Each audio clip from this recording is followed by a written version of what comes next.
Alhamdulillah baik Bu. Oke, kalau misalkan ibu ngomong apa kabar semuanya, kalian jawab Alhamdulillah luar biasa, Allahu Akbar. Oke, apa kabar semuanya? Alhamdulillah luar biasa, Allahu Akbar. Oke, masih semangat ya karena masih pagi dan kebetulan ibu jam pembelajaran pertama, betul? Betul. Oke, karena ini jam pembelajaran pertama, ibu mau kalian duduknya dirapiin dulu. Oke, dirapiin dulu ya. Bu. Oke, ini banyak yang nggak masuk ya? Iya. Oke, untuk pembelajaran pertama, ibu akan absensi kalian dulu. Tapi sebelum absensi, ibu mau berdoa dulu. Siapa yang jadi ketua kelasnya? Rama. Oke, Rama. Untuk mengawali kegiatan pembelajaran pagi ini, alangkah baiknya kita berdoa. Oke, untuk ketua kelas, silakan dipimpin doanya. Baik Bu. Sebelum kita mulai pembelajaran hari ini, mari kita berdoa dulu. Doa dimulai.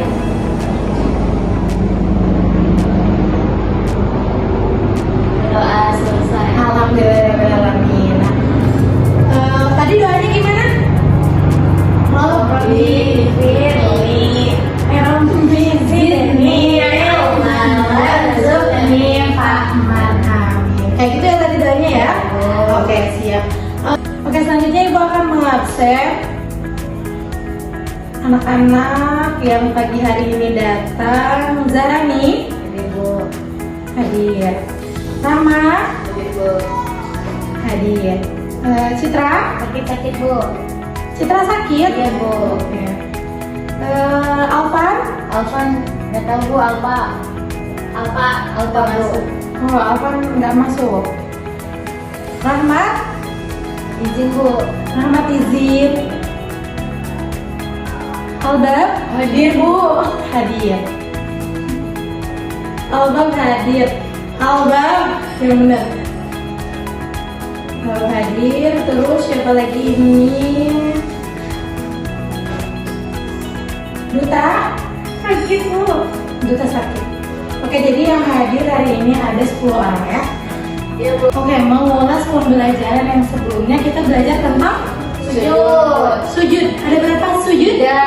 3 jenis sujud. Yang pertama ada sujud Syahwi. Sujud syahwi. Apa itu sujud syahwi? Sujud yang dilakukan ketika ada sholat yang lupa. Oke, ketika sholat lalu ada beberapa gerakan yang lupa atau rakaat yang lupa, maka dilakukan sujud Syahwi. Sujud syahwi. Lalu apa? Yang kedua? Sujud syukur. Sujud syukur. Apa itu sujud syukur? Sujud ketika kita mendapatkan berkah, mendapatkan Kebaikan. Ketika kita mendapatkan kebahagiaan dari Allah, maka kita disunahkan untuk melakukan sujud syukur. Lalu selanjutnya ada Sujud tilawah. sujud tilawah. Apa itu sujud tilawah? Sujud ketika kita membaca ayat Al-Quran, ada ayat sujud. Nah, ketika ada ayat Al-Quran yang merupakan ayat sajdah, maka kita disunahkan untuk melakukan sujud tilawah. Oke. Pembahasan hari ini kita akan mempelajari tentang zakat. Ya, tujuan pembelajarannya yaitu agar kalian semua bisa memaknai, bisa mencermati mengenai apa itu zakat dan nantinya kalian bisa mengaplikasikannya di kehidupan sehari-hari agar nantinya kalian bisa saling tolong menolong mengenai zakat. Oke. Ibu akan tampilkan PPT di sini, yaitu ada tentang zakat ya. Ya Bu. Oke, ini dia mengenai zakat fitrah. Nah, ini zakat fitrah itu salah satu jenis zakat, salah satu macam-macam zakat. Jadi zakat ini dibagi menjadi 2, yaitu zakat fitrah dan zakat mal. Oke, kita akan bahas ya. Yang pertama ada zakat fitrah. Rahma, boleh dibacakan?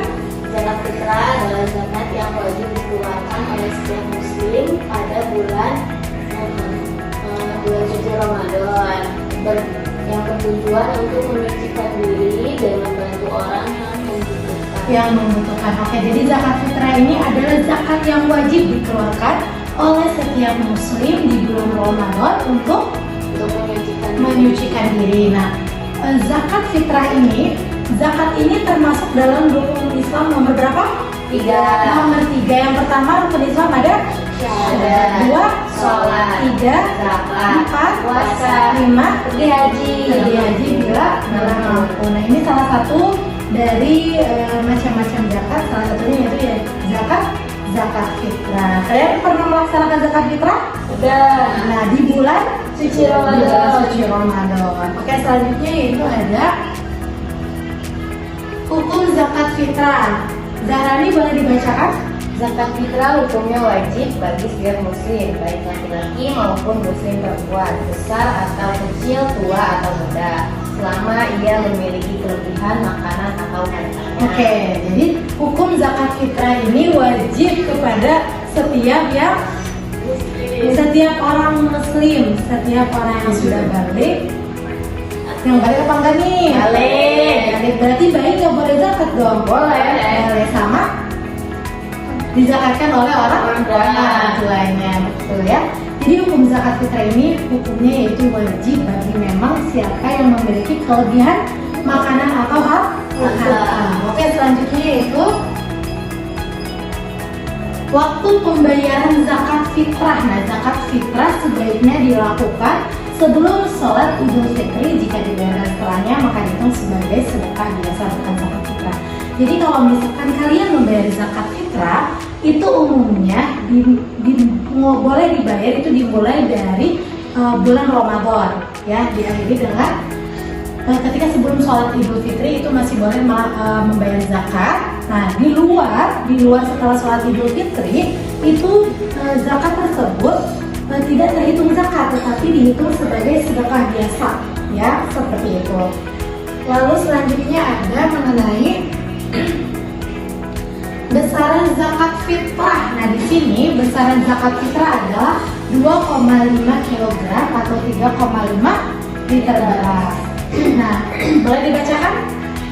Besaran zakat fitrah adalah 2,5 kg atau 3,5 liter beras atau makanan pokok lainnya yang biasa dikonsumsi di daerah tersebut. 2,5 kg atau 3,5 liter beras atau makanan pokok lainnya yang biasa dikonsumsi di daerah tersebut. Oke. Jadi zakat fitrah ini, pengeluaran zakat fitrah ini disunahkan memakai makanan yang memang dimakan, makanan pokok yang memang di daerah tersebut. Misal di daerah tersebut makanan pokoknya nasi jagung, berarti boleh menggunakan nasi jagung. Atau di daerah Papua makanan pokoknya itu apa? Sagu. Nah, apakah boleh menggunakan sagu? Berarti boleh. Kalau di Bogor makanan pokoknya beras, berarti menggunakan beras. Nah, kalau misalkan dipakai uang boleh nggak? Boleh. Uangnya sesuai apa? Sesuai harga beras 2,5 kg atau 3,5 liter. Oke, sip. Selanjutnya yaitu penerima zakat fitrah. Jadi ada 8 golongan orang yang berhak menerima zakat fitrah. Yang pertama ada fakir. Ada yang tahu fakir?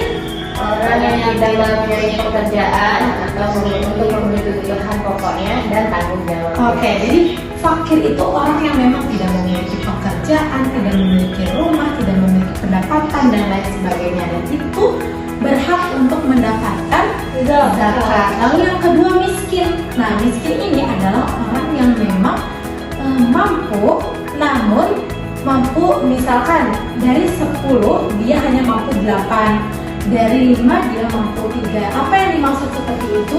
Dia hanya mampu untuk menanggung beberapa beban dalam hidupnya saja, tapi beban yang lainnya dia tidak mampu, maka itu disebutkan miskin. Lalu ada fisabilillah. Apa fisabilillah? Orang yang berjuang di berjuang di jalan Allah. Nah, mahasiswa fisabilillah nggak? Fisabilillah karena dia sedang belajar. Santri fisabilillah nggak? Fisabilillah karena dia sedang belajar sambil merantau. Karena pesantren itu biasanya orang yang pesantren itu berjauhan dengan orang tuanya. Tapi boleh gak dikasih zakat? Boleh. Lalu ada mu'alaf. Apa itu mu'alaf? Orang yang baru masuk agama Islam, dan orang tersebut boleh mendapatkan hak zakat. Lalu selanjutnya ada apa? Gharim. Apa itu gharim? Orang yang memiliki hutang. orang yang memiliki banyak hutang ya. Orang yang memiliki banyak hutang dan itu berhak mendapatkan zakat. Lalu ada ibnu sabil. Apa itu ibnu sabil? Orang yang berputus bekalnya dalam pekerjaannya. Nah, orang nganggur. Ya. Ibnu sabil nggak? Ya. Berarti dia berhak mendapatkan zakat. Lalu ada amil zakat. Apa amil zakat? Orang atau lembaga yang ditunjuk untuk mengelola zakat. Nah, biasanya amil zakat ini adanya di masjid ya. Jadi beliau itu orang yang memang mengurusi masalah-masalah zakat. Jadi kalau kita mau bayar zakat biasanya ke amil ini. Lalu ada yang terakhir apa? Riqob. Apa itu riqob?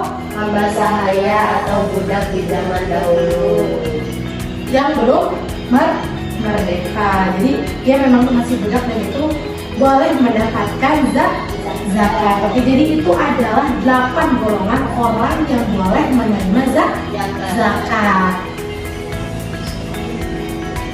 Selanjutnya ada manfaat zakat fitrah. Nah, ini adalah salah satu tiga besar manfaat zakat fitrah. Yang pertama, Rahma boleh dibaca?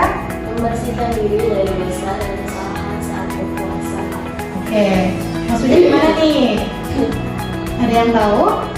Membersihkan diri dari kesalahan Saat dosa saat berpuasa. berpuasa. Nah, itu termasuk mensucikan diri seperti tadi di awal bahwasanya zakat fitrah adalah untuk mensucikan diri. Yang kedua ada Zahrani, Membantu orang yang kurang mampu agar bisa merayakan Idul Fitri. nah, jadi kalau misalkan kita mengeluarkan zakat fitrah, lalu zakat itu uang tersebut atau beras tersebut itu nantinya akan tadi dibagikan kepada 8 golongan orang tersebut. Salah satunya dan nantinya mereka bisa merayakan Idul Fitri atau jadi mereka mendapatkan rezeki dari kita, yang artinya kita berbagi rezeki dengan orang-orang tersebut. Lalu selanjutnya yaitu menjalin rasa kebersamaan dan kepedulian sosial. Dan ini salah satu tujuannya mengapa kita harus mempelajari zakat, yaitu agar kalian bisa menjalin rasa kebersamaan dan kepedulian sosial terhadap sesama. Oke, selanjutnya yaitu ada cara membayar zakat fitrah. Yang pertama yaitu menyiapkan beras atau makanan pokok sebanyak 2,5 kg atau 3,5 liter seperti yang tadi sudah dijelaskan. Lalu yang keduanya memberikan zakat kepada orang yang berhak menerimanya. Salah satunya itu yang tadi ada di 8 golongan. Nah, kalau kalian nanti membayar zakat sebanyak 2,5 kg atau 3,5 liter, kalian berhak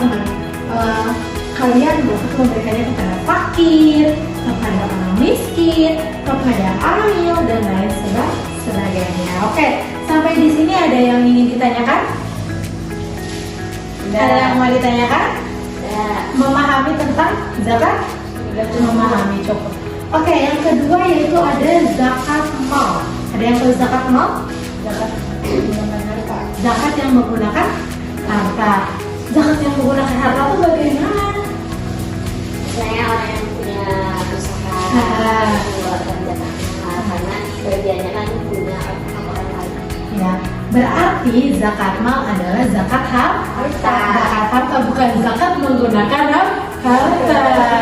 Jadi kalau misalkan kalian punya sawah, lalu kalian panen dan panen tersebut sudah melebihi atau sudah bisa dizakatkan, maka kalian harus membayar zakat dari panen tersebut. Oke, selanjutnya yaitu ibu akan membagikan 2 lembar kertas yang nantinya kalian akan membuat sebuah mind mapping dari apa yang telah ibu jelaskan mengenai zakat.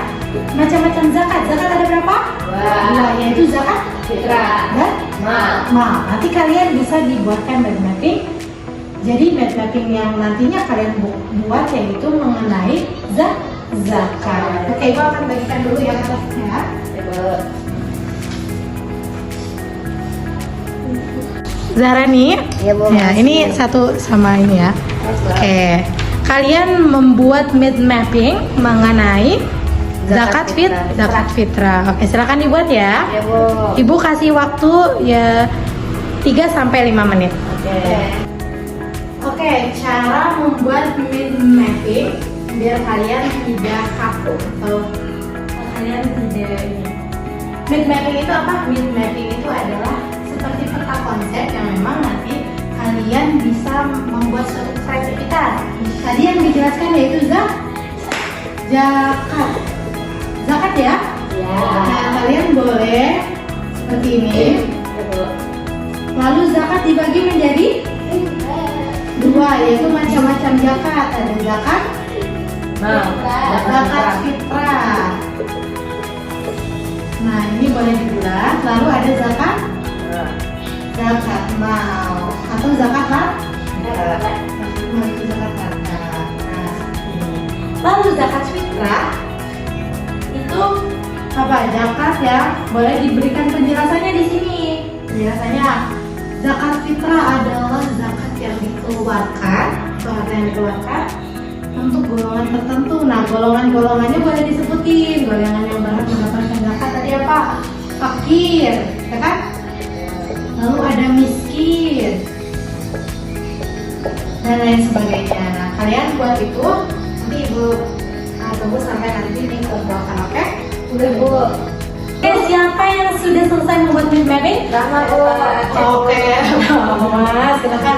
Boleh maju ke depan dan jelaskan mind mapping yang sudah kamu selesaikan. Silakan. Oke, coba boleh diperlihatkan sama Ibu. Ibu. Oke, sama teman-temannya. Ibu. Oke. Ini adalah kreativitas dari Rahma untuk membuat mind mapping. Coba jelasin ya. Nah, di sini ada zakat. Zakat itu terbagi menjadi dua. Yang pertama zakat fitrah, kemudian yang kedua zakat mal. Zakat fitrah ini tergolong ada tadi sudah dijelaskan sama Ibu, ada 8 golongan Yang berhak menerima yang berhak menerima zakat. Di antaranya ada fakir, miskin, disabilitas, dan amil dan sebagainya. Terus yang kedua ada zakat mal. Zakat mal tadi seperti yang sudah dijelaskan bahwa orang yang memiliki kelebihan harta dan hartanya wajib dizakatkan. Misalnya tadi seperti seseorang yang mempunyai sawah kemudian ketika panen harus memberikan zakat kepada orang-orang yang membutuhkan. Oke, terima kasih. Boleh Ibu pinjam? Oke, terima kasih Rama, silahkan duduk. Nanti Ibu. Nah, Ibu akan berkomentar mengenai mind mapping yang sudah dibuat oleh Rahma. Ini sudah sangat bagus, sudah sangat baik, sudah ada kreativitasnya. Namun ada beberapa hal yang harus Ibu luruskan. Yang pertama yaitu mengenai zakat mal atau zakat harta. Di sini zakat harta yaitu zakat harta yang memang sudah sampai haul atau sudah sampai 1 tahun, lalu jumlah panennya itu melebihi harta yang harus dizakatkan, maka itu harus dizakatkan seperti itu ya kalau zakat harta ya. Dan zakat harta ini termasuk emas, lalu termasuk apa lagi ya? Gaji misalnya seperti itu dan sebagainya, dan itu termasuk ke dalam zakat mal atau zakat harta. Oke, ini sudah bagus sekali Rahma. Nanti mind mapping ini kalian simpan. Nah, kalian dengan menulis seperti ini kalian akan lebih mudah mengingat ya. Kalian akan lebih mudah mengingat. Jadi kalau sudah disimpan, nanti kalau kalian baca buku lagi, lihat ini bisa langsung mengingat. Jadi jangan langsung dibuang ininya, disimpan lalu dibaca kembali. Oke, mungkin cukup sekian ya pembelajaran hari ini. Dapat Ibu simpulkan bahwasanya zakat fitrah adalah zakat yang kita keluarkan, harta zakat yang kita keluarkan untuk mensucikan diri kita, dan harta tersebut dibagikan kepada golongan orang-orang yang kurang mampu. Dan tujuannya untuk apa? Yaitu untuk meningkatkan rasa kesadaran sosial kita terhadap sesama manusia. Itu nantinya kalian harus wajib membayarkan zakat ketika memang sudah waktunya, mau di zakat fitrah ataupun zakat mal. Oke, pembelajaran sudah selesai. Ada yang ingin ditanyakan kembali? Sudah cukup. Nah, untuk mengakhiri pembelajaran kita di hari ini, alangkah baiknya kita mengucapkan alhamdulillahirabbil alamin. Dan terima kasih anak-anak.